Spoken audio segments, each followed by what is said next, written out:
निवडणूक आयोग असं वापरून निवडणुका जिंकण्याचं काम हे भारतीय जनता पक्ष आणि शिंदे शिवसेना करते।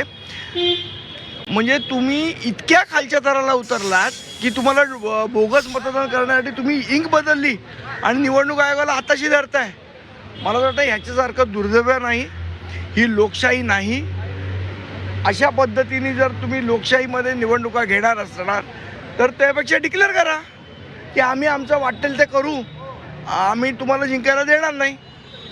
ही कुठली पद्धत आहे? आणि त्याच्याला ज्या पद्धतीने नालायकपणे निवडणूक आयोग हे झालाय, अतिशय दुःखाची गोष्ट आहे। काही नावं अशी आहेत की जी स्कॅन केल्यानंतर काही परप्रांतीयांची नावं त्या ठिकाणी दिसून येत आहेत आणि जे मूळ मतदार आहेत त्यांना मतदान करता येईल। निवडणूक यादीमध्ये पण प्रचंड घोळ आहे। इथला वॉर्ड त्या वॉर्डाच्या याच्यात टाकलेले आहे। आज आमच्या इथे गोरेगावला वॉर्ड क्रमांक 36 मध्ये 2 बोगस मतदार पकडलेले आहेत। त्यांच्यावर अजून कारवाई होत नाहीये। आरओ जे रिटर्निंग ऑफिसर आहेत ते फोन उचलत नाहीत। वाटेल त्या आता तुम्ही जाऊन बघा, आमचे विश्वास मोरे जिथे त्यांची कन्या उभी आहे, वॉर्ड क्रमांक 18, मी आता तिकडनं आलो, 100 टेबल आणि आरोप त्याच्यावर काही कारवाई करणार नाही। 100 टेबल लावले आहेत प्रकाश सुर्वेनी। ही कुठली दादागिरी आणि कुठली दंडलशाही आहे?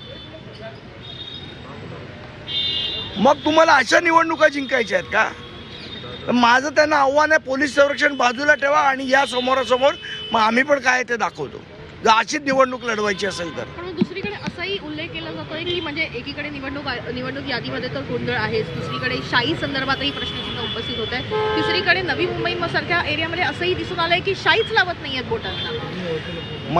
मी तुम्हाला सांगितलं ना, साम दाम दंडभेद आणि निवडणूक आयोग याचा वापर करून निवडणुका जिंकण्याचा प्रयत्न करतायत।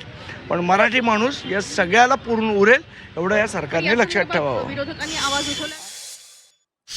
तर संदीप देशपांडे यांनी या संपूर्ण प्रकरणामध्ये निवडणूक आयोगावर गंभीर स्वरूपाचे आरोप केलेले आहेत।